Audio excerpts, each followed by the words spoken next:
ইকোনমিক্সে একটা ওয়ার্ড মানে যারা নিয়েছো তা শুনবে, ইকুইলিব্রিয়াম, যার বাংলাকে বলা হচ্ছে ভারসাম্য। ইকুইলিব্রিয়াম শব্দটি বড় মজার, তবে এই মজার শব্দটিকে বুঝতে গেলে পরে আমার চ্যানেলকে একটু ফলো করতে হবে, কারণ আমি চেষ্টা করি কত সহজভাবে তোমাদেরকে বোঝানোর।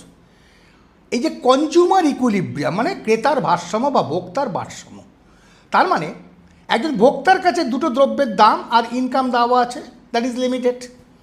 তার মানে এই যে তার আয়ের মাধ্যমে তার যে মনের ইচ্ছে যে কোন দ্রব্য কতখানি কিনবো, আর পকেটের যে ক্ষমতা মানে লিমিটেড ইনকাম, তাহলে এই মনের ইচ্ছের সঙ্গে যখন পকেটের ক্ষমতা মিলে যাবে তখন সেই অবস্থাকে বলবো কনজিউমার ভারসাম্যে পৌঁছেছে। এবার একটু অর্থনীতির ভাষায় বোঝানোর চেষ্টা করি। অর্থাৎ ইকোনমিক্সকে যদি পড়তে চাও তাহলে এখানে কনজিউমার ইকুইলিব্রিয়াম একটা ইম্পর্টেন্ট চ্যাপ্টার। কি বলা হলো, কনজিউমারের যে দুটো দ্রব্যের দাম দেওয়া আছে এবং লিমিটেড ইনকাম, এখান থেকে পাবো বাজেট লাইন, আর কনজিউমারের দুটো দ্রব্যের চয়েস প্যাটার্ন থেকে পাবো ইনডিফারেন্স কার্ভ। তাহলে একজন কনজিউমার তখনই ম্যাক্সিমাম ইউটিলিটি পাবে ওই ইনডিফারেন্স ম্যাপের মধ্যে যখন বাজেট লাইনটা ওই ইনডিফারেন্স ম্যাপের মধ্যে কোনো একটা ইনডিফারেন্স কার্ভের সঙ্গে ট্যানজেন্সি ঘটাবে, মানে স্পর্শবিন্দু।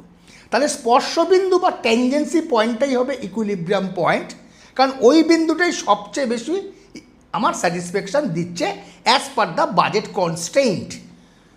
তাহলে স্পর্শবিন্দু যদি ইকুইলিব্রিয়াম হয় তাহলে ওই বিন্দুতে দুটো কার্ভের স্লোপ সমান। তার মানে at equilibrium point the slope of indifference curve is equal to slope of the budget line. তাহলে পরীক্ষায় যদি ফুল মার্কস পেতে হয় তাহলে ইকুইলিব্রিয়াম শর্ত হচ্ছে দুটো।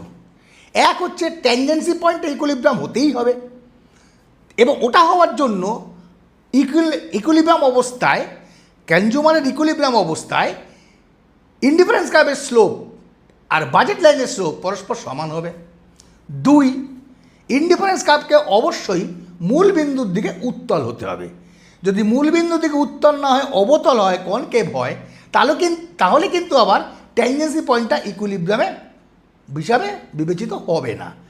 তাহলে এটাকে যদি ডিটেলসে পড়তে চাও অবশ্যই আমার চ্যানেলে বিভিন্ন আলোচনাগুলো দেখতে শুরু করো, এবং এখনও যারা সাবস্ক্রাইব করোনি তারা অবশ্যই এক্ষুনি সাবস্ক্রাইব করবে।